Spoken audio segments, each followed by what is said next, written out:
والبتول المستطابة والنبي ثم الصحابة فعسى دوام مجابة نتوسل بالحبابة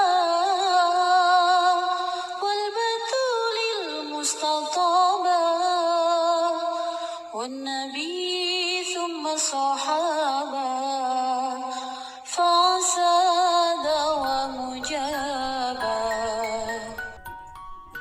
Kalau kita kepengen perut kita benerin hati. Kalau kita kepengen anggota tubuh kita bergerak kepada kebenaran-kebenaran, pada kebaikan-kebaikan, maka yang pertama kali harus kita lakukan adalah benerin hatinya. Hati itu pemimpin, hati itu ketuanya, hati itu kepala naganya nih. Jadi kalau udah hatinya benar, insya Allah ke bawah-bawahnya bakalan bener. Bahkan saudara sekalian, gambaran mudahnya, nih hati ini isinya teko. Hati itu adalah isinya teko. Ini badan kita nih kayak ibarat teko nih. Hati ini adalah isinya. Anggota tubuh itu yang dituangkan isinya teko itu. Kalau tekonya itu di dalamnya isinya kopi, kalau kamu masukin ke gelas, yang keluar apaan? Kopi. Nggak ada ceritanya, wah kok bisa ya? Saya padahal masukinnya susu loh ini. Kok bisa keluarnya kopi gitu? Nggak mungkin teman-teman sekalian. Kalau dalamnya susu, bakalan yang keluar juga susu. Caramu bicara, mengungkapkan apa yang ada dalam hatimu. Caramu melihat, itu mengungkapkan apa yang ada dalam hatimu. Caramu mendengar, itu mengungkapkan apa yang ada dalam hatimu. Kemana perginya kakimu, itu mengungkapkan apa yang ada dalam hatimu. Tanganmu kemana bergerak, senengan ada di dapur, apa senengan ada di kamar, apa senengan bersedekah, apa senengan menerima, itu semuanya menunjukkan apa yang ada di dalam hati kita. Maka teman-teman sekalian, tangan yang hobinya nyubit sama anaknya, jewer kalau anaknya bandel-bandel, terus dia bilang gitu, nah mama Nina kayak gini, nah ini kelihatannya doang, dalamnya si hatinya mama tuh baik sama kamu, nggak tega. Untung anaknya nggak belajar di sini Abah Buzaro. Kalau dia belajar di sini dia bilang, mama, tangan itu adalah isinya yang dituangkan sama hati mah. Kalau hati mama nggak tegaan, ya nggak bakalan juga.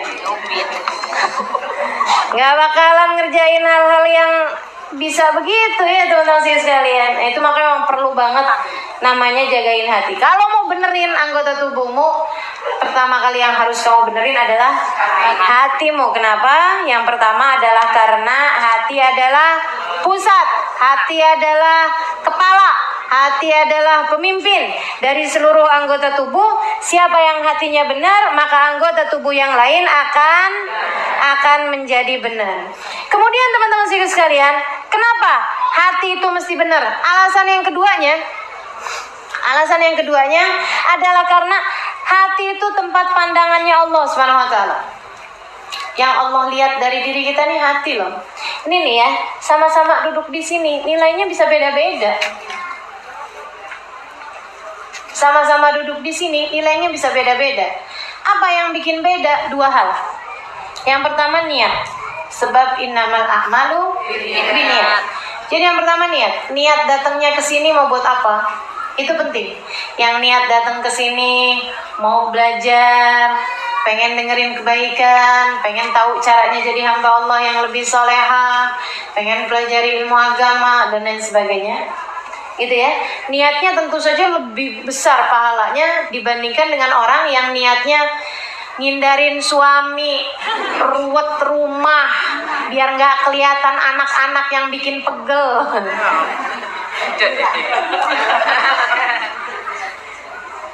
Ada lagi yang niatnya gini, biar dapat bahan buat debat. Cari ridho Allah. Ya, bener tuh ya. Jadi teman-teman sikut sekalian, hati-hati sama niat, hati-hati sama niat. Dan niat itu tempatnya di mana coba? Hati. Ya itu makanya lagi-lagi ujungnya hati-hati juga deh, emang yang perlu dibenerin. Makanya emang benar-benar harus hati-hati sama hati. Ini ya. Jadi masalahnya adalah bahwa hati itu tempat pandangan Allah Subhanahu wa taala. Nah, yang kedua, sama-sama duduk di sini nih, sama-sama duduk di sini, nilainya nggak sama kan? Yang pertama dipengaruhi sama hati. Yang kedua dipengaruhi sama niat, yang kedua dipengaruhi sama hatimu. Ketika ada di sini, adanya di mana? Belum tentu yang ada di sini hatinya ada di sini. Iya. Ada yang lagi ada di dapur rumahnya dia, gitu ya. Nanti habis ini mau masak apa, nanti sore mau kemana gitu. Ada yang hatinya lagi ada di pasar, ada yang hatinya lagi ada di toko baju. Segala macam nih yang ada dalam hatimu itu loh Allah Subhanahu wa taala menilainya dari sana.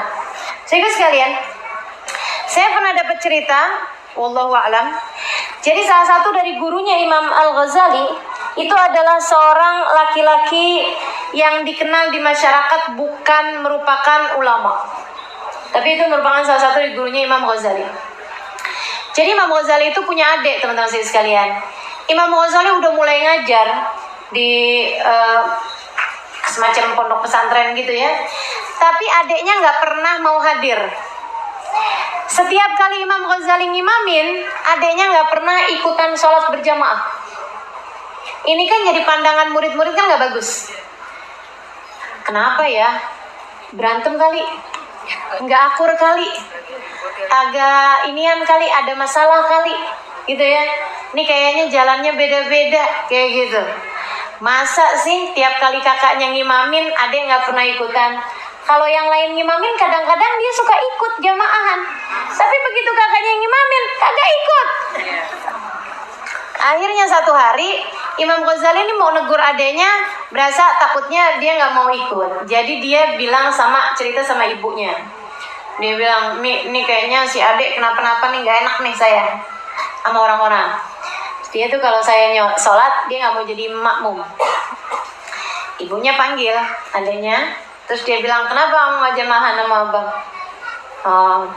Habisnya, kenapa? Enggak deh. Iya Demi, saya jemaah. Sholat, waktunya sholat, dia sholat berjamaah, ikut. Di saf yang pertama pula. Abangnya girang. Pas waktu salam, si Ade udah kagak ada. Tengah-tengah sholat keluar. Tambah lagi kan, orang-orang kan tambah bingung gitu ya. Ya Allah, sekalinya ikut, malah tambahan di tengah sholat dia keluar mufarokoh gitu. Kenapa nih? Wow, tambah marah si kakak, abangnya nih. Akhirnya dipanggil adanya. Kamu tuh deh, ya ampun, nggak bisa kayak orang-orang gitu, yang enak-enak aja gitu sama abangnya. Kamu kenapa tadi keluar dari sholat? Habisnya sholat kamu batal, kata adanya. Maksud kamu? Iya, sholat kamu tuh batal di tengah-tengah tadi. Enggak kok, batal. Saya liatin, batal. Gimana batal maksud kamu? Saya lihat kamu tuh ada bercak-bercak darah, kayaknya darah mens. Hah? Jadi gimana saya mau ikut? Sholat kamu batal? Astagfirullah. Coba kamu ingat-ingat tadi tadi waktu sholat kamu ingat-ingat apa gitu? Ya Allah, bener banget. Saya tadi waktu sholat ngingetin hukumnya head buat perempuan. Kakaknya langsung yang, Dek, kamu ngaji sama siapa? Kamu ngaji sama siapa? Bilangin sama Syekh Fulan bin Fulan di kampung. Imam Ghazali kemudian pergi ke Syekh tersebut dan berguru kepada salah satu ulama itu ya. Jadi gitu teman-teman sekalian saya muliakan. Ini masalahnya Allah itu yang Allah pandang dari seorang adalah hati. Sama-sama duduk di sini, hatinya belum tentu ada di sini. Belum tentu ada di sini, gitu kan? Apalagi kalau hatinya kemudian diiringi dengan hal-hal yang kurang-kurang baik, wah bahaya tuh. Perasaan merasa diri lebih baik daripada yang lain. Mudah-mudahan Allah hindari kita ya. Perasaan merasa diri yang paling pinter, yang paling soleha, hati-hati tuh. Sedikit sekalian saya muliakan. Atau misalnya gitu merasa ada kebencian dengan seseorang waktu majelis, gitu kan ya? Lihat sini begini, tuh. Jadi hati itu kalau udah ada kotor-kotornya dalam hati, aduh itu bahaya teman-teman sekalian. Gitu ya.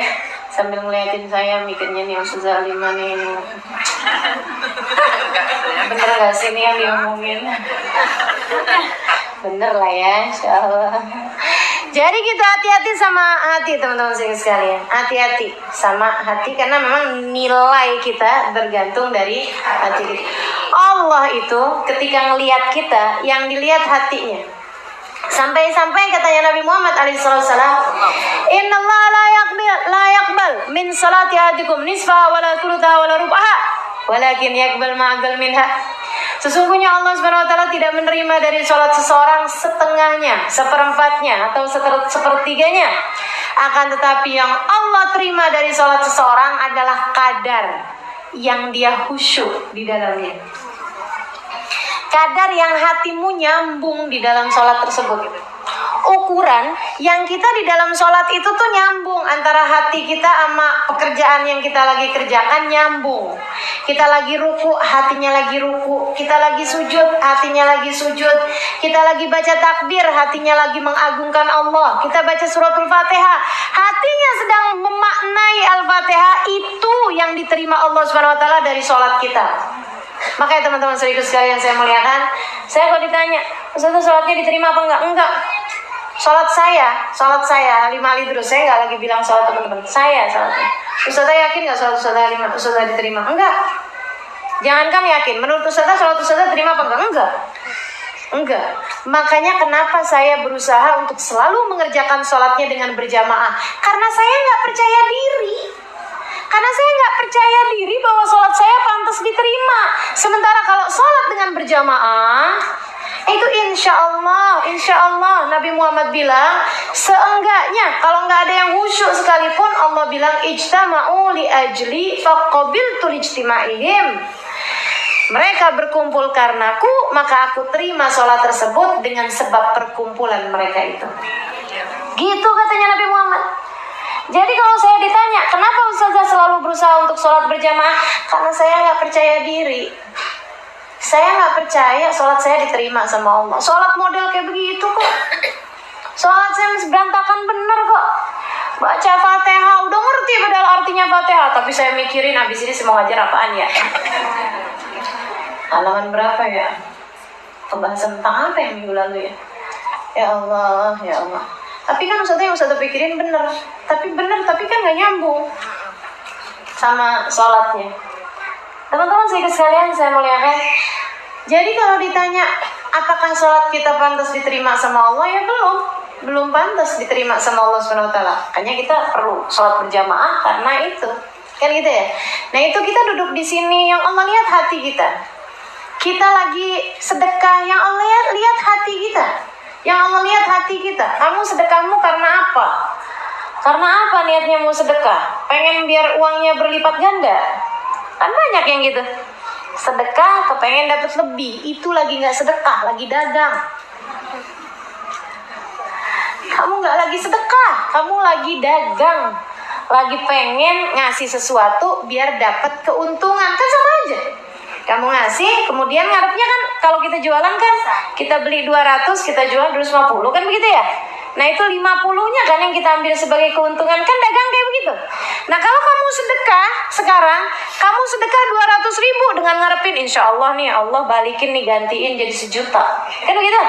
Itu dagang, dan kamu dagangnya jahat banget. Kamu kalau dagang sama orang lain aja 200 minta dijualnya 250, kamu dagang sama Allah 200 dan kemudian kamu minta baliknya 1 juta. Dan kemudian kamu menganggap bahwa kamu sudah beribadah secara ikhlas. Ikhlas dari mana? Teman-teman saudaraku sekalian, saya muliakan hatimu ada di mana ketika kamu melakukan segala sesuatu yang kamu lakukan. Itu penting banget teman-teman saudaraku sekalian. Penting banget. Benerin hati. Kalau hati benar, anggota tubuh yang lain bakalan benar. Karena hati adalah isinya teko. Sementara yang dituang-tuangkan adalah apa yang dikerjakan oleh anggota tubuh kita. Bagus dalamnya, bagus yang dikeluarin. Rusak yang dikeluarin, maka yang di dalamnya pastilah sama juga rusaknya. Kemudian yang kedua, kenapa kita perlu benerin hati? Karena hati pusat pandangan Allah. Apapun yang kamu lakukan, Allah tetap ngelihat hatinya juga. Allah tetap ngelihat hatinya juga. Waktu ada dibilang sama para ulama, ibadah itu belum tentu diterima sama Allah Subhanahu wa taala. Liatin ibadahnya iblis. Iblis itu beribadah 70.000 tahun, teman-teman sekalian. Sebelum diturunkan ke atas muka bumi, itu iblis beribadah 70.000 tahun. Saudaraku sekalian, saya muliakan. Gara-gara maksiat satu Allah turunkan, Allah usir di atas muka bumi ini. Katanya para ulama, bukan begitu masalahnya. Tapi masalahnya ada pada iblis itu waktu ibadah 70 tahun, yang ibadah hanya anggota tubuhnya, hatinya tidak. Hatinya tidak diibadahin. Artinya gimana? Hatinya dibiarkan punya sombong, hatinya dibiarkan punya perasaan ujub, bangga sama diri sendiri. Hatinya dibiarin. Dan itu yang kemudian bikin iblis, Allah Subhanahu wa taala mau tunjukkan hakikatnya si iblis dengan dikasih saingan. Kan gitu ya? Ada nih, Allah ciptakan bangsa bukan dari malaikat, tapi bangsa manusia. Tapi biar kata dia bukan dari kelompok malaikat yang dari cahaya, iblis nih kan dia dari api. Api itu teman-teman saudara sekalian bercahaya tapi membakar. Api kan? Bercahaya apa enggak? Tapi membakar. Nah, iblis ini ngerasa malaikat lebih bagus daripada dia. Karena malaikat terdiri dari cahaya. Cahaya menerangi tanpa membakar. Itu cahaya, menerangi tanpa membakar. Teman-teman sekalian, ketika kemudian diciptakan manusia, dari apa? Dari tanah. Iblis kemudian ngerasa gitu kan, tanah, kita injek-injek, saya lebih bagus daripada dia. Kelihatanlah hakikatnya. Aslinya kelihatan. Jadi ibu-ibu, teman-teman sekalian, hati-hati. Kalau di saat kamu berjumpa dengan teman-teman sesama majelis, kita ngerasanya, saya nih yang paling gak solehah kayaknya. Saya paling bodoh kayaknya. Soalnya ini kan yang lain-lain ada yang ngajinya udah 5 tahun, ada yang bahkan dari sudah 5 baru pertama kali ngajar di sini udah mulai ngaji. Saya yang paling bodoh, saya yang paling nggak soleha gitu ya. Apalagi mengingat masa lalu saya begini begitu segala macam. Tapi giliran ketemu sama teman-temannya yang masih belum pada pakai jilbab, ngerasanya saya yang paling soleh. Saya yang paling soleha, saya yang paling berilmu. Tuh orang, Allah bajunya ampun, neraka kayaknya tangan. Ini nih yang katanya malaikat gemes lihat dia nih model kayak begini. Astagfirullah. Kamu nggak beda sama siapa tadi yang saya ceritain? Iblis ketika tandingannya sama malaikat, dia bilang malaikat yang paling hebat. Saya nggak ada apa-apanya. Mereka diciptakan dari cahaya, saya diciptakan dari api. Segala kebaikan yang ada dalam api dimiliki oleh cahaya, tapi kebaikan dalam cahaya tidak dimiliki oleh api. Begitu ada ngelihat manusia, ngelihat Adam, ya, ngelihat Adam. Kalau ini bagusan saya lah dari dia. Itu kayak ibu-ibu kalau pas ngelihat yang auratnya terbuka gitu. Bagaimana menurutmu? Kita masih suka gitu kan? Kita masih suka gitu kan teman-teman saudara sekalian. Ketika melihat orang lain yang misalnya gitu auratnya terbuka, sholatnya belum rapi, ibadahnya belum jelas, kita kemudian merasa bahwa saya lebih bagus daripada dia. Secara takwanya kita langsung berasa bahwa surga diperuntukkan buat kita dan buat mereka adalah neraka. Hati-hati sama perasaan begituan teman-teman sekalian. Itu hati, dan hati-hati Allah melihat hatimu. Allah melihat hatimu.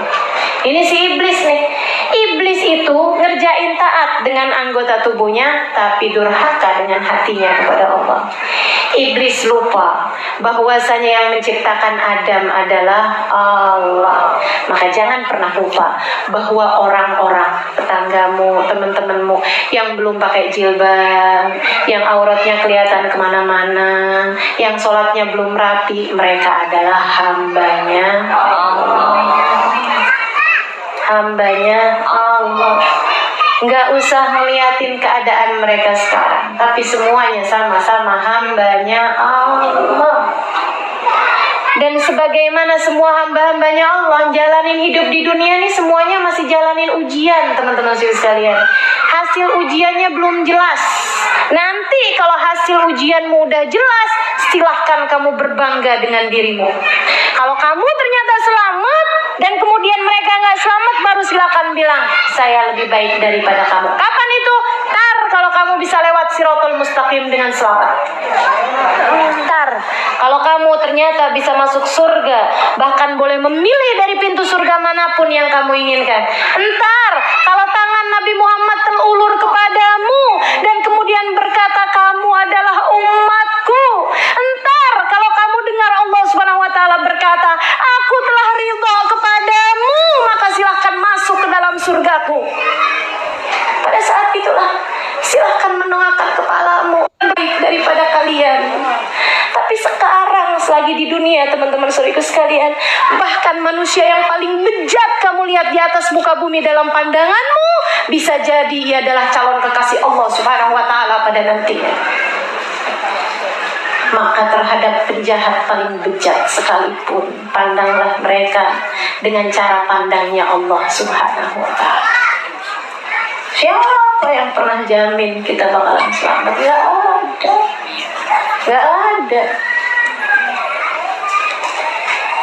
Si iblis ibadah dengan anggota tubuhnya 70.000 tahun teman-teman sekalian, dan menjadi hal yang sia-sia ketika 70.000 tahun ibadahnya tersebut hanya sekedar anggota tubuh.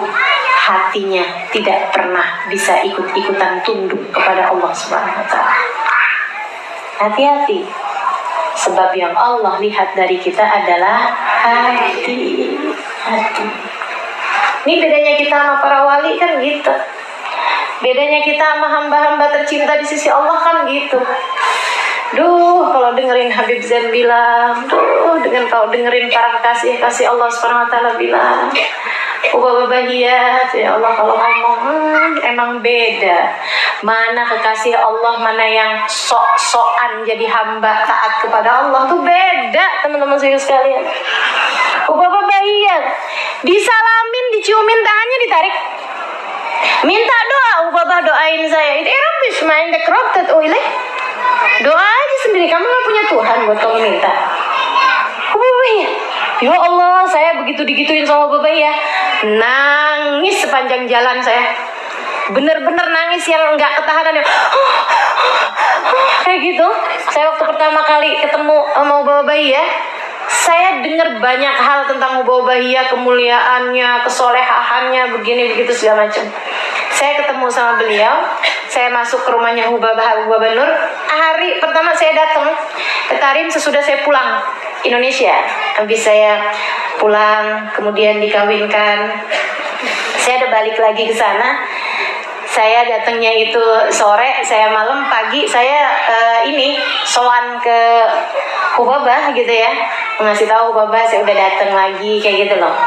Saya nyampe ke rumahnya Hubabah tuh, saya salam sama beliau, Hamimah gimana kabarnya, gini-gitu segala macam.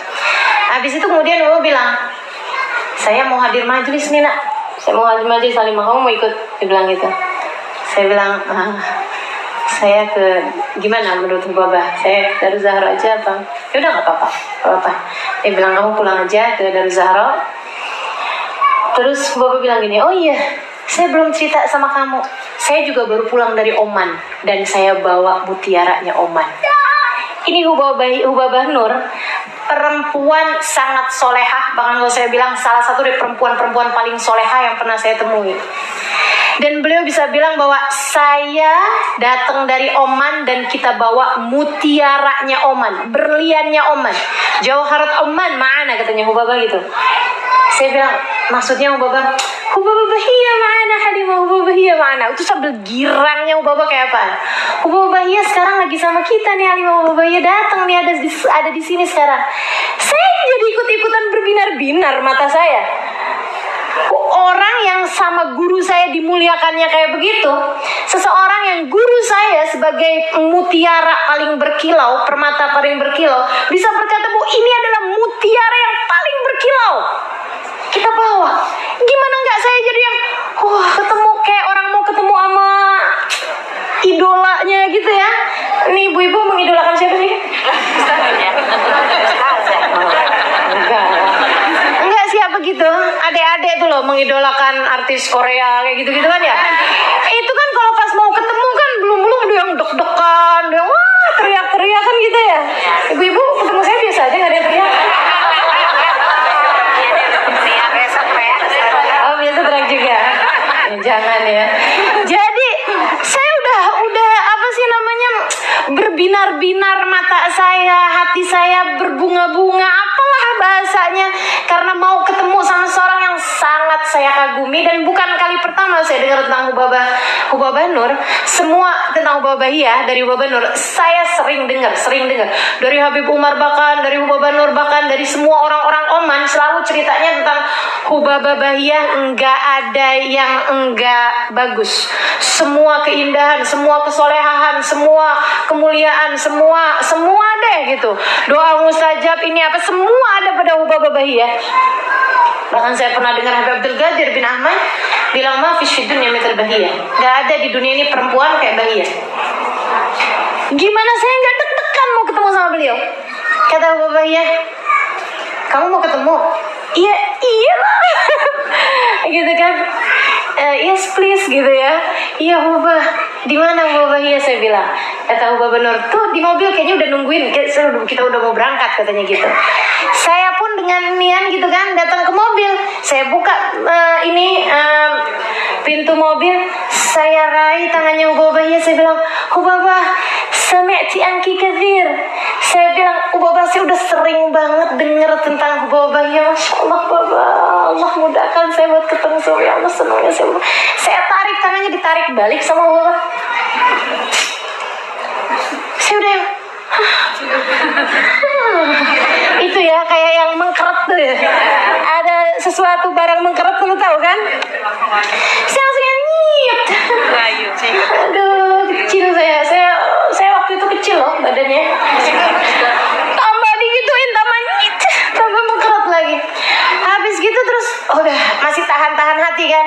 Saya bilang, ini Hubabah, ini doain saya bilang. Doain buat saya, maksudnya doa baik, doain saya. Hubabah tuh ngeliatin saya gitu, terus gini ngomongnya, itu Eropish, doa aja sendiri sama Tuhan kamu. Mafish ma'ikrob, kamu gak punya Tuhan buat kamu doa.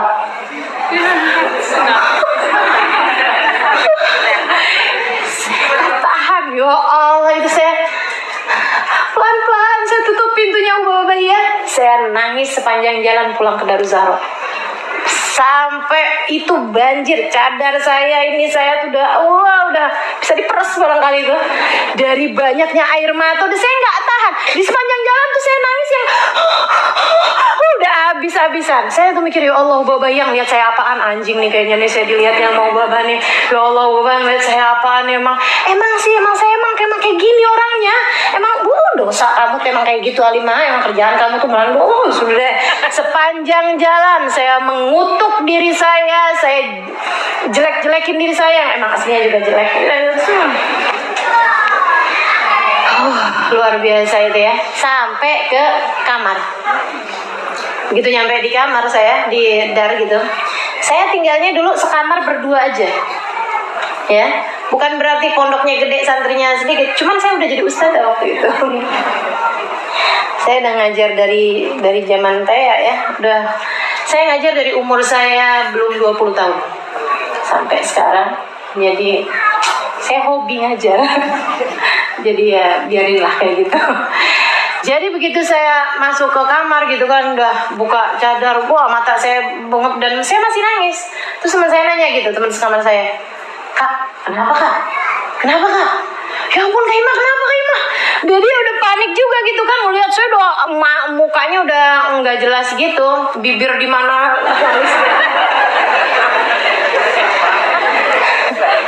udah nggak jelas. Terus dia nanya gitu, "Kenapa kak?" Udah saya mulai dia tenangin gitu, udah saya kasih minum ini apa segala macam. Terus baru saya cerita, "Ya Allah, Bapak ya tuh lihat saya apaan ya?" Saya bilang, "Emang kenapa kak?" Saya ceritalah tadi itu kan. Terus teman saya yang saya ceritain malah ketawa dia, bukannya bersimpati, berempati kepada temennya ini ya, sahabatnya, malah ketawa gitu ngakak. "Oh Bapak tuh kak udah berapa kali kan kesini?" Katanya gitu. "Itu kalau kesini suruh jadi imam nggak mau, suruh doa nggak mau, baca fatihah nggak mau." Kak Ima tuh nggak kemarin kan ada acara hadrah, Hubabah Nur bikin bait syair buat muji Hubabah Bahiyah. Udah waktu dibacain nih, kamu adalah cahaya paling berkilau pada zaman ini, kau adalah Hubabah Bahiyah hadir di situ. Bapak masih ketawa-ketawa aja gitu. Mungkin yang dibayangin sama Hubabah Bahiyah Sayyidah Khadijah, Sayyidah Fatimah itu ya, atau yang dibayangin sama Hubabah Bahiyah siapapun yang ada di situ tapi bukan dirinya. Keren ya, nata hatinya ya, hebat ya. Ketika mendengar pujian, dia bisa nyangka bahwa yang sedang dipuji ini adalah orang lain, siapapun itu selain dirinya. Keren. Ini jagain hatinya sampai bener-bener banget, teman-teman sekalian. Habis itu kemudian dia bilang begitu, Hubabah Nur bilang, "Anti bahiyah ka ismiki bahiyah." Kamu adalah bahiyah karena namamu memang bahiyah. Hubabah Bahiyah baru paham kalau yang dimaksud adalah beliau. Begitu dia paham, rasa-rasanya tuh kayak pengen ngeludahin diri sendiri gitu loh. Itu kayak yang, kamu keliru Nur gitu. Tapi Hubabah Bahiyah menunjukkan itu dengan cara beliau berdiri kemudian bilang, "Apa sih? Kamu nggak tahu saya kayak kurang lebih kayak gitu." Beliau kemudian keluar begitu aja dari majelis dan nggak balik lagi. Ninggalin begitu aja majelis sih gitu. "Kamu nggak tahu siapa saya." Kayak gitu loh teman-teman sekalian. Saya jadinya tuh langsung yang, oh emang gitu Hubabah Bahiyah. Oke lah, kalau gitu saya nangis tadi gimana tuh? Bagus juga sih ya, saya ngelihat diri saya dengan benar kala itu, malah dengan jernih gitu. Jadi akhirnya teman-teman sekalian, ya Allah, itu orang benar-benar. Sampai kemudian saya mikir gitu, gimana ya caranya. Saya tuh kalau merasa ada orang perempuan mulia, orang mulia gitu, saya nggak bisa deket sama beliau, seenggaknya saya nggak bisa dapat doanya, atau saya nggak bisa dapat ilmunya, saya nggak bisa, karena saya nggak deket sama beliau, saya pastilah rugi banget gitu. Saya ngerasanya kayak orang yang saya hidup di zamannya Nabi Muhammad, atau saya hidup di zamannya ini saya jadi siapa ya kalau hidup zaman itu dan tidak mau mendekat kepada orang-orang soleh seperti Sayyidah Khadijah, seperti Sayyidah Aisyah. Pasti saya adalah orang-orang yang saya nggak benar pastinya, tapi lebih nggak benar lagi kalau kita sebagai orang yang nggak benar nggak mau mendekat kepada orang benar. Benar nggak? Benar nggak? Jadi akhirnya saya berusaha benar tuh. Ini gimana caranya ya mau deketin Hubabah Bahiyah nih. Habis saya ngerti, saya pelajarin gitu. Oh, Hubabah Bahiyah kayak gitu karena tawadhu. Merasa dirinya bukan siapa-siapa. Beliau adalah permata yang menyangka dirinya debu belaka. Kita nih suka kebalik-balik. Kita nih debu remahan roti yang menyangka dirinya adalah batu. Sedih lihat diri-diri kita nih ya. Ya Allah, ya Allah. Saya sampai suka mikir gitu. Kalau saya ketemu diri saya ludahin. Jijik bener saya sama diri saya ini.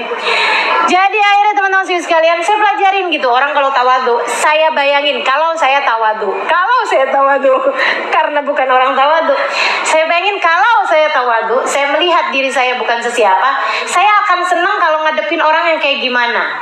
Saya akan senang gitu ketika ngadepin orang kayak gimana. Oh, saya tahu. Baiklah. Akhirnya kemudian Hubabaiyah kapan hari datang ke Darussalam. Beliau senang tuh datang ke Darussalam. Saya samperin Hubabah. Saya bilang, Hubabah, semoga Allah ampunin semua dosa Hubabah. Gaya nggak? Gaya nggak saya? Pokoknya udah urusan gaya-gayaan ini saya nomor 1. Pokoknya gaya dulu aja gitu kan. Urusannya yang belakangan. Siapa orangnya coba bisa doain Hubabah kayak gitu? Bisa percaya diri buat nyamperin Hubabah Bahiyah yang orang semuanya nganggepnya beliau seperti apa, dan saya tiba-tiba gitu kecil, kurus, datang gitu ya, deketin Hubabah, terus saya bilang, Hubabah, semoga Allah ampunin dosa Hubabah. Iya. Itu kalau teman-teman saya yang lain pada dengar gitu, kurang ajar nih orang, songong bener nih anak. Dia kira Hubabah Bahiyah ada dosanya gitu. Ya ampun, dia nggak lihat dirinya apa. Saya terus-terusin aja, semoga Allah tutupin aib-aib Hubabah. Padahal aib apaan coba? Semoga Allah bukakan pintu kebaikan buat Hubabah. Semoga Allah selalu pandang Hubabah dengan pandangan kasih sayangnya. Semoga Allah semakin cinta sama Hubabah. Nabi Muhammad melihatmu Hubabah dengan pandangan penuh kasih sayang begini-begini. Itu Hubabah ya dari yang pertama kali saya, semoga Allah ampunin dosa Hubabah. Hubabah langsung ini, siapa nih gitu? Siapa gitu orangnya gitu ya? Bisa doain beliau gitu. Maksudnya kan dia ngeliat dirinya kan bukan siapa kan. Coba gitu, ya Allah nih orang baik banget mau doain saya gitu kali ya.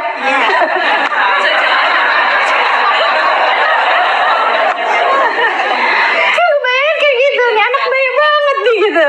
Nih orang baik banget mau doain saya, dia tahu siapa saya. Dia tahu seperti apa dosa-dosa saya. Dia tahu seperti apa aib-aib saya. Kan gitu teman-teman saya sekalian. Ya Allah. Terus akhirnya dia bilang gini, oh Inci kamu? Kata Bapak gitu. Dan kamu juga. Semoga Allah ampuni dosa kamu. Saya amin. Yes. Semoga Allah tutupi dosa aib-aib kamu. Yes. So yes. Udah tuh ya Allah. Hati saya berbunga-bunga. Habis itu gini, kamu namanya siapa? Ya. Halimah, saya Halimah Alidrus. Udah, habis itu terus entar saya lagi duduk gitu baca Quran, pura-puranya, enggak ding, pura-pura di masjid gitu. Terus babanya masuk gitu, kamu Halimah yang kemarin kan? Iya.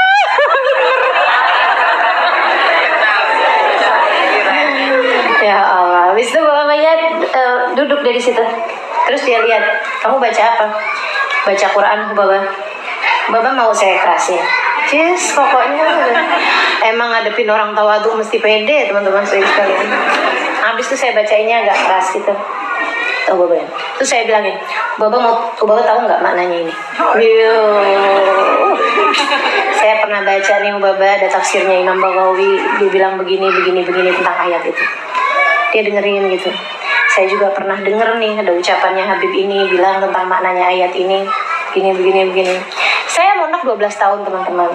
Jadi kan seenggaknya saya banyak tahu lah. Kalau itu emang beneran fakta. Jadi saya mau tawadhu kan agak susah. Maksudnya emang saya tahu gitu kan. Jadi saya sampein gitu yang saya tahu sama Hubabah gitu. Habis itu Hubabahnya kayak gini. Jazakillah khair. Makasih Halimah, saya juga pernah dengar. Iya. Kulakan saya. Dia nggak tahu.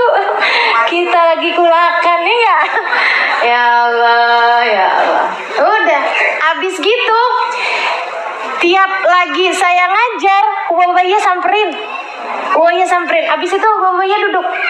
Katanya Hubabahnya, terusin, kamu ngajar deh. Jadi saya ngajar aja, saya terusin gitu ngajar. Habis selesai saya bilang Hubabah, nggak ada yang gratis. Hubabah habis dengerin saya ngajar, nggak ada yang gratis saya bilang. Terus gimana Halimah? Hubabah sekarang bagian doa. Ayo gimana coba? Akhirnya kata Hubabah, Fatihah. Iya. Pokoknya. Emang benar ya Allah, luar biasa ya. Gitulah saya sampai akhirnya deket sama Mbak Bahia, temenan sama Mbak Bahia. Ya Allah, nikmatnya luar biasa. Sampai dari nikmatnya itu teman-teman sekalian, sampai saya berani bilang kepadamu teman-teman sekalian, nikmat di atas nikmat di atas muka bumi ini adalah ketika kamu bisa berada dekat dengan kekasih Allah Subhanahu wa taala. Musahabatur rijali dzawil wafai na'imil khuldi fi daril baqai fi daril fanai. Kata Abi Umar bin Hafid, berkawan dengan orang yang hatinya nyambung dengan Allah Subhanahu wa taala itu adalah nikmat kekal di surga yang fana ini. Nikmat paling kekal, nikmat satu-satunya nikmat yang kekal di atas muka bumi yang fana ini, musahabatur rijal, berkawan dengan para ahlillah, berkawan dengan ahlil gulub, berkawan dengan orang yang punya hati yang benar teman-teman sekalian, berkawan dengan orang yang jagain hatinya. Seperti mana kita selama ini selalu rajin jaga muka kita, selalu rajin jaga badan kita, mereka adalah para kekasih Allah yang rajin-rajin merawat hati mereka. Tidak dibiarkannya kesombongan masuk, gak dibiarkannya ujub masuk, gak dibiarkannya semua bisikan-bisikan setan masuk dalam diri mereka. Kekasih Allah Subhanahu wa taala, para penjaga hati mereka. Kita gimana jagain hati ini? Masih kayak gini-gini aja nih, ya Allah. Ya mughallibal qulub, tsabbit qalbi ala dinik. Atau yang kita doa setiap ini nih, setiap kita ngaji di sini. Qad ista'antuka rabbi ala mudawati qalbi wa hali 'uqdati qalbi unzur ila ya Allah, saya benar-benar udah minta tolong kepadamu ya Allah, kata Imamul Haddad dalam qasidah yang teman-teman baca tadi sebelum ngaji tuh, kita baca tuh ya. Qad ista'antuka rabbi, ya Allah aku sungguh-sungguh minta tolong kepadamu. Apa yang kamu minta?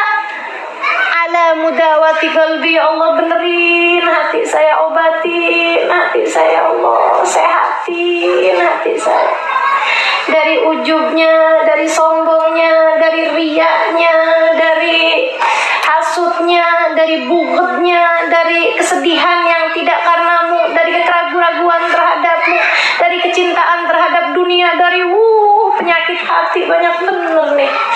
Qad ista'antuka rabbi ala mudawati qalbi.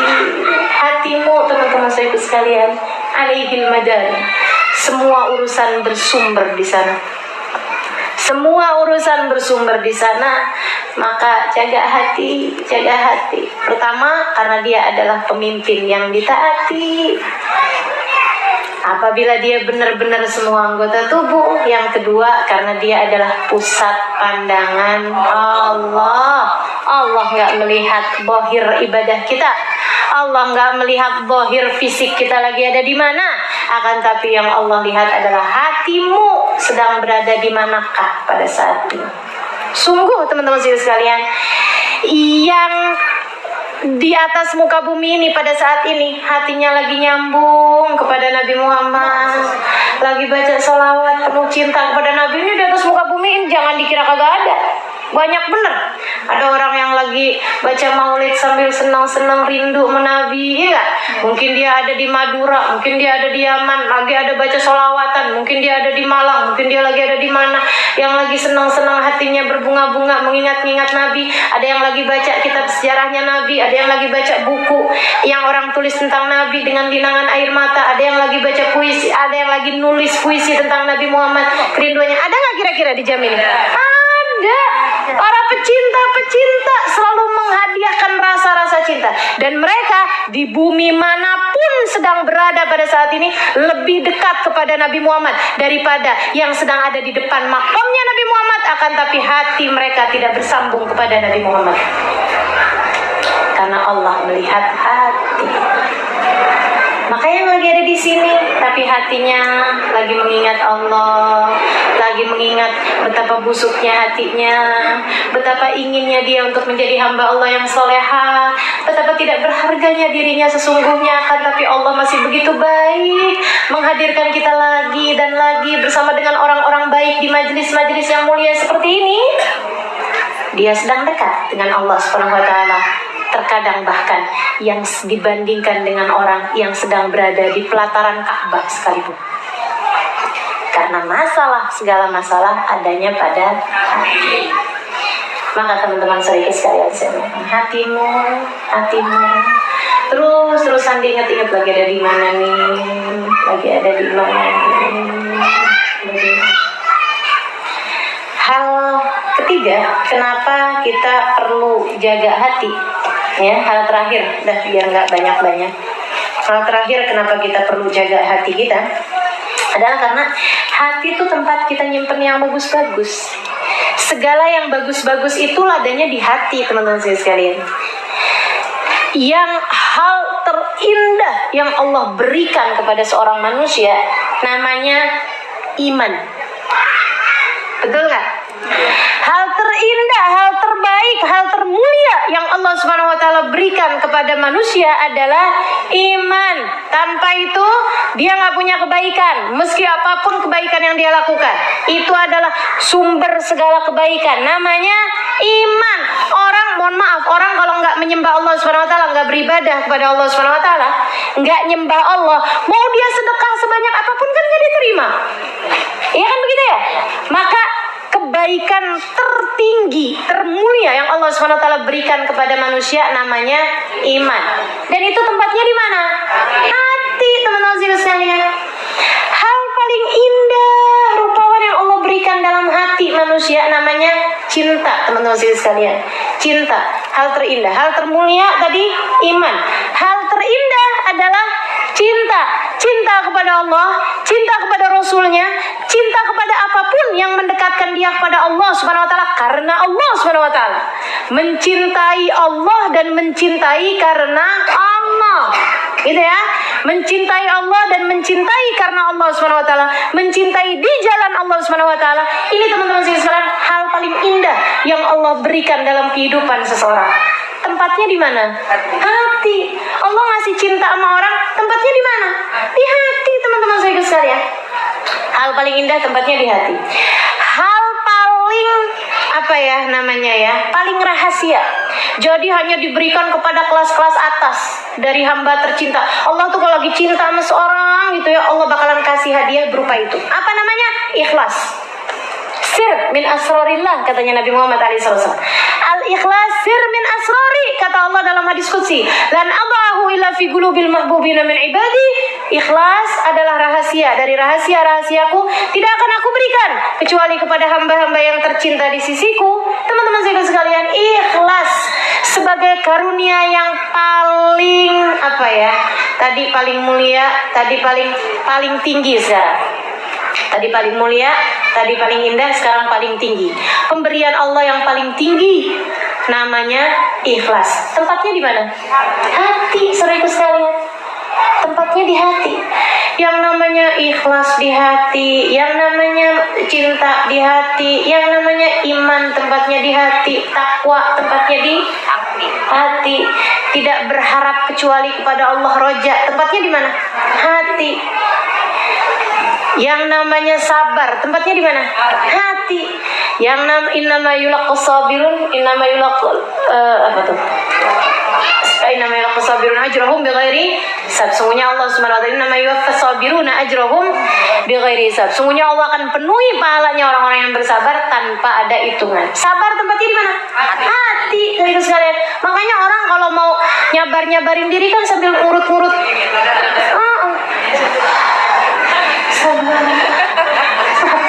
Karena dia tahu bahwa yang namanya sabar tuh tempatnya bukan di luar ya, bahkan bukan di akal. Nggak ada, saya nggak pernah dengar sabar, nggak. Saya nggak pernah lihat sabar, nggak ada tuh. Serius, mesti tempatnya itu orang tempatnya di hati gitu. Sabar tempatnya di hati, syukur tempatnya di mana? Semua kebaikan, bahkan ilmu tempatnya di mana? Kemanfaatannya ilmu di hati, teman-teman sekalian. Sholat yang paling bagus, sholat tuh apanya? Khusyuknya, tempatnya di mana? Hati. Sedekah yang paling bagus apanya? Ikhlasnya, tempatnya di mana? Hati. Teman-teman sekalian, saya muliakan.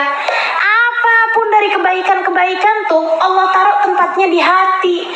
Hati adalah simpenan tempat segala kebaikan. Itu wadah benar-benar bagus banget. Sampai Allah tuh kalau mau naruh perkara-perkara yang bagus, naruhnya di hati. Bukankah sangat penting buat dijagain? Tapi ada banyak dari kita nih teman-teman sekalian, suka malah naruhin di hati sampah-sampah. Omongannya orang yang gak enak 10 tahun yang lalu disimpan jadi hati. Kebencian sama orang dari berapa tahun yang lalu disimpan aja di hati. Suami, orang yang dia sangat-sangat sayangi, teman-teman sekalian, kalau suaminya ngomong yang enak-enak belum tentu dia ingat. Pujian suami belum tentu dia ingat. Tapi begitu suaminya ngomong yang gak enak, jadi ahli sejarah.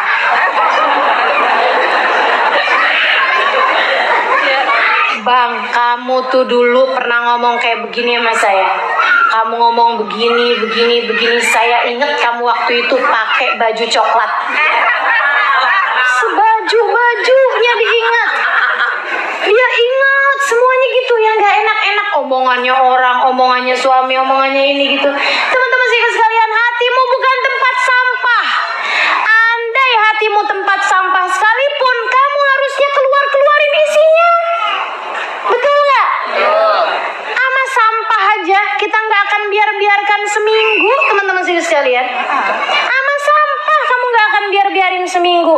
Dan kenapa kamu biarkan sampah di hatimu sampai puluhan tahun lamanya? Apalagi jika kamu tahu hati tempat yang seharusnya kita simpankan segala kebaikan. Karena memang Allah hanya akan meletakkan kebaikan tersebut di dalam hati kita. Ayo dah teman-teman, itu ya yang gak bisa maafin salahnya orang, itu nyimpen barang busuk dalam ruang hatinya berapa tahun lamanya. Cukup teman-teman sekalian, cukup. Bilang sama dirimu, cukup sudah. Saya akan keluarin semua sampah-sampah yang ada dalam hati saya. Biar nanti Allah letakkan kehusyuan dalam sholat. Biar nanti Allah letakkan iman dalam hati saya. Biar nanti Allah letakkan cinta dalam hati saya. Semoga saja Allah nanti mau meletakkan ikhlas dalam hati saya. Sesudah saya berhasil mengeluarkan itu semua. Sebab teman-teman sekalian, sama halnya dengan tempat yang busuk, tempat ada kotorannya. Ada yang mau nggak ngeletakin berlian di situ? Nggak mau, suruh bersihin dulu. Maka hati kita tuh, kalau kita bilang, ya Allah karuniakanlah khusyuan dalam sholat. Saking nggak dengar aja jawabannya. Gimana mau saya taruhin khusyuk dalam sholat, dalam hati kamu?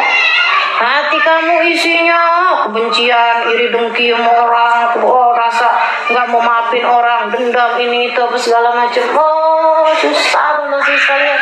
Jangankan khusyuk dalam sholat yang merupakan maghrib. Nih ya, ilmu di sini nih yang kita dapat nih, bisa bertahan apa enggak, bisa kita amalin apa enggak, semuanya erat terkait sama apa yang ada dalam hati kita.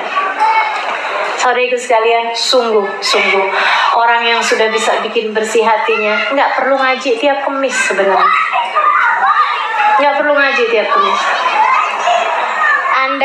Andai kita nih udah bersih hatinya nih, saudariku sekalian saya muliakan, sebulan sekali ngaji udah cukup. Bahkan ada yang setahun sekali ngaji udah cukup. Makanya kau tanyain, kenapa sih kamu rajin mulu ngaji gitu? Iya, hatinya belum bersih juga. Iya nggak? Hati kita belum bersih juga, makanya nggak bertahan lama teman-teman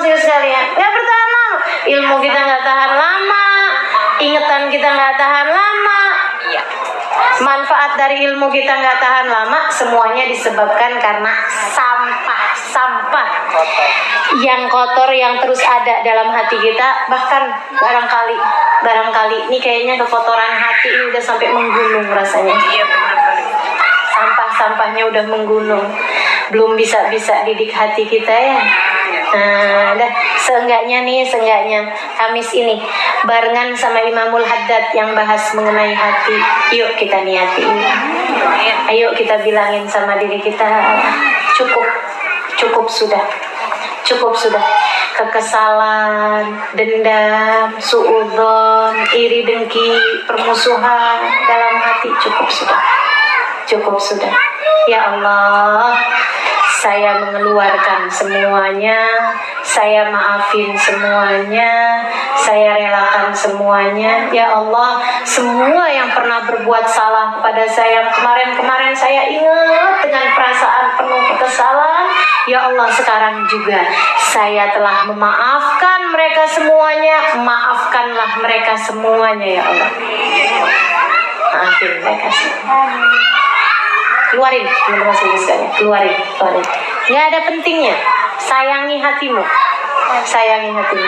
Kalau kamu ngerasa saya nggak bisa maafin dia, itu kamu nggak sayang sama hatinya sendiri. Sampah biarin ada dalam hati kita. Ngapain? Nggak gitu ya. Cukup. Kita disiksa sama kekesalan hati kita, sama sampah hati kita. Udah cukup, teman-teman sekalian, udah cukup. Mau berapa tahun lagi? Mau berapa lama lagi? Waktu mau mendekat kepada ajal kita udah semakin dekat.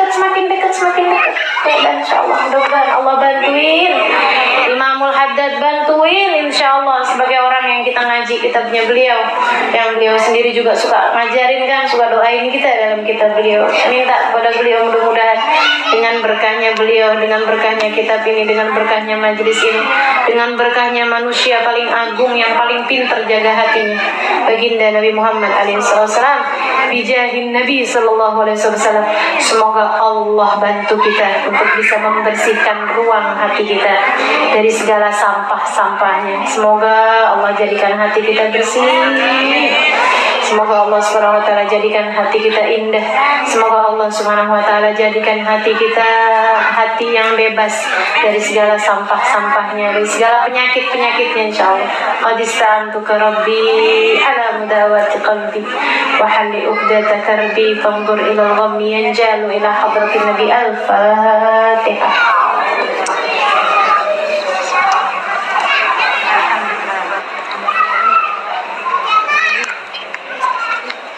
Iyyaka na'budu wa iyyaka nasta'in. Ihdinas siratal mustaqim. Siratal ladzina an'amta 'alaihim ghairil maghdubi 'alaihim waladdallin. Amin. Taqabbalallahu minna wa minkum. Taqabbal. Assalamualaikum saudara yang baik hati. Amin. Yang ingin saya tanyakan, apakah anak yang meninggal duluan sebelum ayahnya akan mendapatkan hak waris? Enggak. Kalau meninggal duluan, dia yang mewarisi, bukannya mendapatkan hak waris. Belum meninggal kok, jadi nggak dapat hak waris. Bagaimana dengan anak-anak dari yang meninggal tersebut? Dapat warisan dari ayahnya, tapi nggak bisa dapat warisan dari kakeknya. Ya, jadi misalnya nih,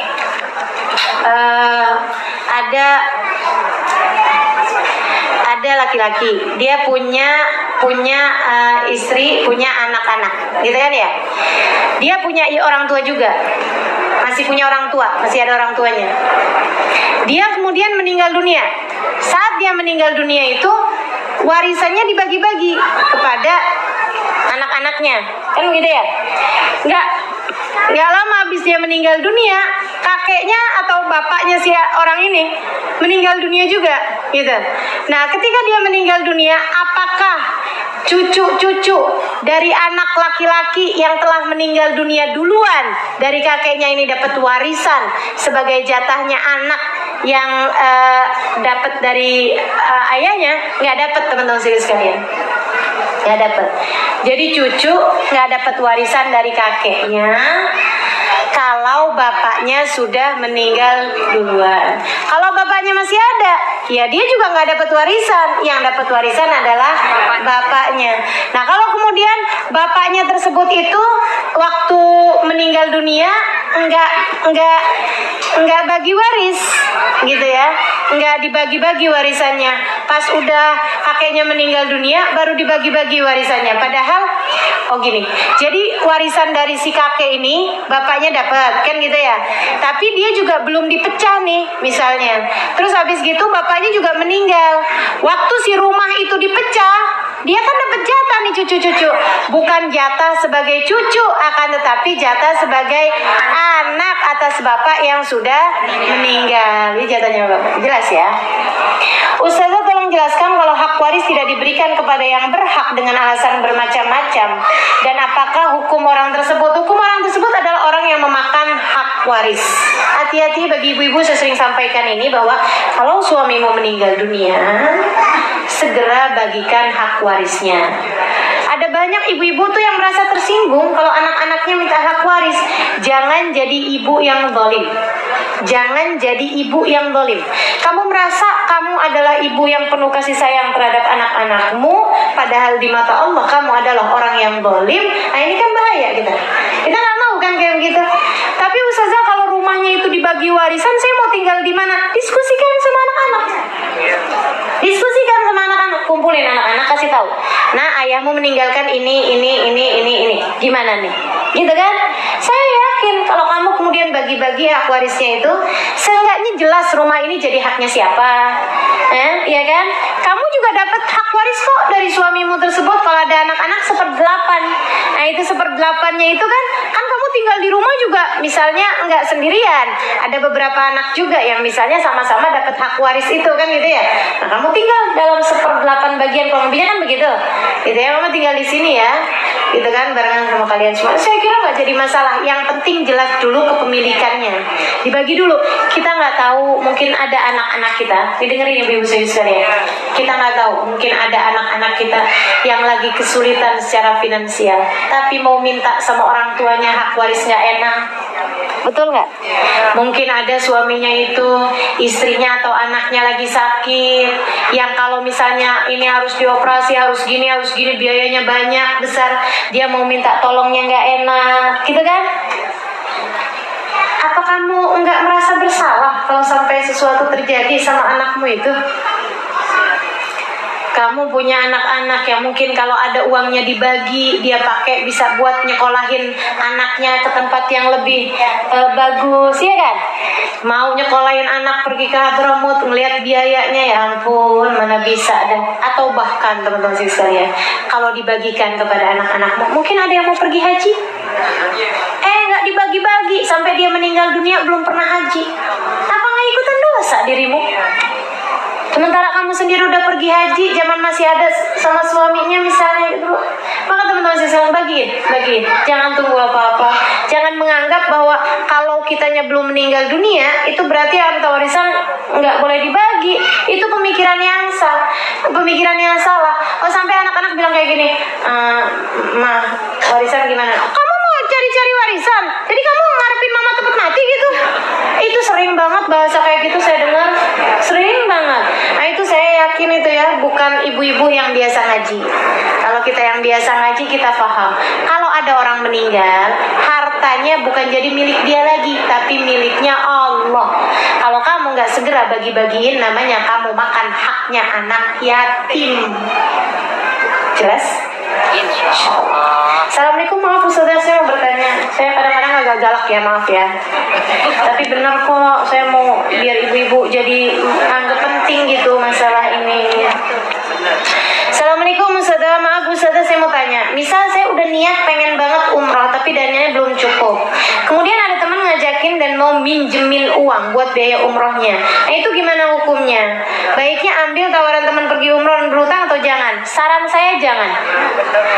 Jangan kemudian mikirnya kayak gini, nggak apa-apa. Nanti kamu di sana kan kamu doa di sana mustajab. Nanti kamu pulang bayar utang. Ngapain?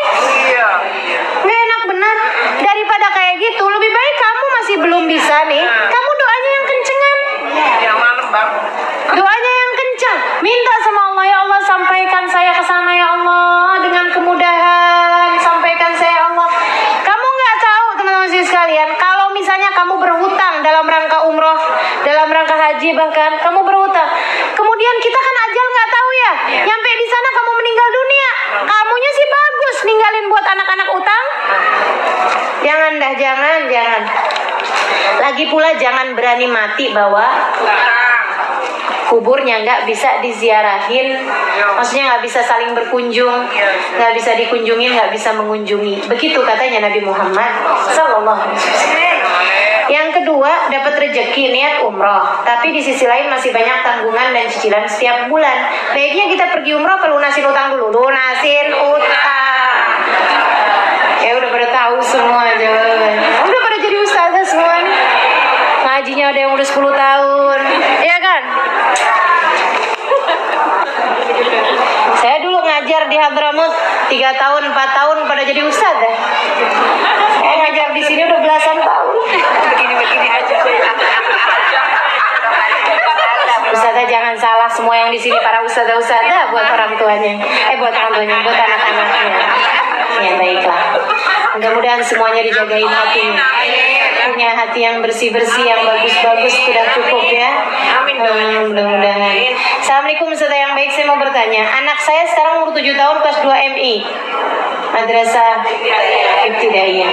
Ustazah, dan saya sangat mendambakan ini foto ya? Ya. Gimana nih saya tadi? Ustazah, saya sangat mendambakan kelak anak-anak keturunan saya menjadi ulama salafus sholihin.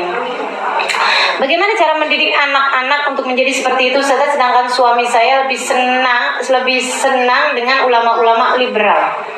Masa sih? Enggak. Dan kalau saya ngasih tahu anak saya tentang hukum seperti jabat tangan, ghair mahram atau yang lainnya, suami saya langsung menimpali, nggak apa-apa. Kalau Umi mah dikit-dikit nggak boleh, katanya gitu. Kalau saya mengikuti tayangan majelis Rasulullah di TV, suami saya nyinyir, suami saya malah komentar, modelnya ulama sekarang mah tampilannya doang, katanya gitu. Masya Allah Ustazah, saya punya keinginan anak-anak saya kelak bisa pesantren di Tarim Hadramut, tapi suami saya seperti itu. Apa yang harus saya lakukan Ustazah?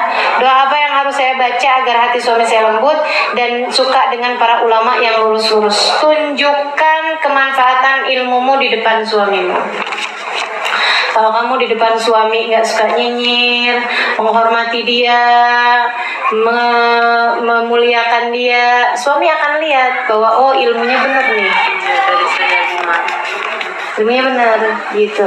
Tapi kalau kita begitu di rumah memang bawaannya jadi kayak mendadak ustazah gitu ya, yang saya sering istilahkan.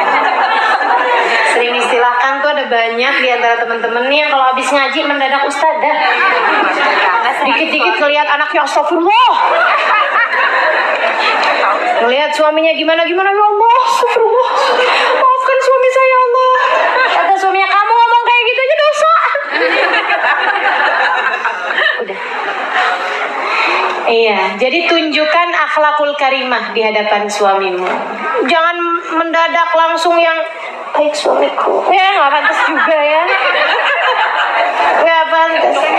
Sekurangnya, teman-teman saya sekalian, kalau di depan suamimu jangan sibuk sama HP-mu. Ya, Iya. Perkara kecil gitu.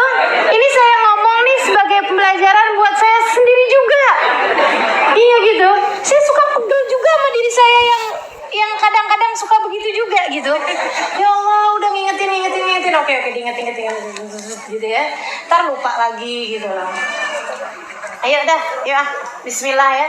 Bismillah. Seenggaknya kayak gitu. Seenggaknya kalau dia ngomong, didengerin, dijawabin, diperlakukan dengan baik.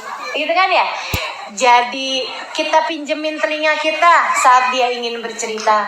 Kita pinjemin mata kita saat dia sedang ada di depan kita. Jadi mata yang baik buat dia, gitu kan ya? Bisa memandang dia, bisa liatin dia. Teman-teman sekalian, jangan sampai penyesalan itu datang ketika dia udah pergi. Jangan sampai perginya bisa macam-macam. Pergi secara jasad dengan meninggal dunia, kita juga nggak tahu, ya kan begitu ya? Atau pergi secara hati karena hatinya sudah tidak lagi tertarik kepadamu. Nyakitin loh itu.